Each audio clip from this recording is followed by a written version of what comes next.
తీరా పెళ్లి విషయం దగ్గరకు వచ్చేసరికి మా ఇంట్లో వాళ్ళు ఒప్పుకోవట్లేదు. నువ్వంటే నాకు ఇష్టం. పెద్ద నాకు అదేది పెళ్ళైనాక కూడా నేను నిన్ను మర్చిపోలేను. పెళ్ళైన తర్వాత కూడా నేను గుర్తుపెట్టుకుంటా. అది త్రాష్ ఏమవసరం? నువ్వు మూర్ఖుడివి. ఆవిడ మూర్ఖురాలే, నువ్వు మూర్ఖుడివే. సో ఇది చాలామంది అబ్బాయిలు కూడా చాలామంది అంటే చేతులు కోసుకుంటారు. ఎందుకు కోసుకుంటారో చేతులు నాకు అర్థం కాదు. అంటే చేతులు కోసుకుంటే గొప్పతనమా? నిన్ను చూసి 10 మంది మళ్ళా అన్న చేతులు కోసుకున్నాడు, నేను కూడా చేతులు కోసుకోకపోతే నా ట్రూ లవ్ కాదేమో అనుకోని చెప్పేసి వీడి చేతులు కోసుకోవడం. ఎక్కడికి పోతుంది సమాజం? లవ్‌లో ఫెయిల్ అయితే చేతులు కోసుకోవాలనా? అవసరం లేదు. జీవితంలో ఏదైనా సాధించు. సాధించిన తర్వాత లవ్‌లో దిగుతావో తర్వాత సంగతి. తర్వాత నీ వెంటే ఉంటారు అందరూ సాధిస్తే. సక్సెస్‌కి బంధువులు ఎక్కువ, చుట్టాలు ఎక్కువ, అందరూ ఎక్కువ. ఫాలోయింగ్ కూడా ఎక్కువ ఉంటుంది. ఫెయిల్యూర్ అనేవాడు కూడా అనాథ, ఆర్ఫన్. సో అదనమాట. సక్సెస్‌కి ఎన్నైనా వస్తాయి. ఫెయిల్యూర్‌కి ఎవరు రారు. అది ఇప్పుడు అంటే ఈ ఈ కాలంలో కూడా ఎలా ఉన్నారంటే అమ్మాయిలు కూడా తక్కువ, అబ్బాయిలు అమ్మాయిలు ఇద్దరేం తక్కువ లేరు. చాలామంది అమ్మాయిలనే చేతులు పెట్టి చూపిస్తారు ఇట్లా.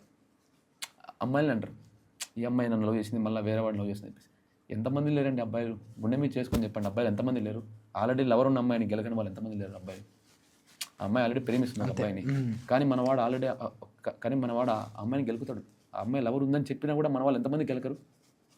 ఇద్దరు తప్పే.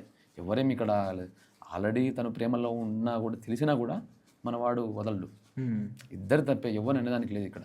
సో ఇక్కడ ఏంటంటే ఈ సూసైడ్ కేసులు అనేవి ఇవన్నీ ఒక అపోహ, ఒక త్రాష్లోకి వెళ్ళిపోతున్నారు లవ్ విషయంలో. అదే కాదు లైఫ్, మనకి చాలా ఉంది. జీవితంలో సాధిస్తే చాలు.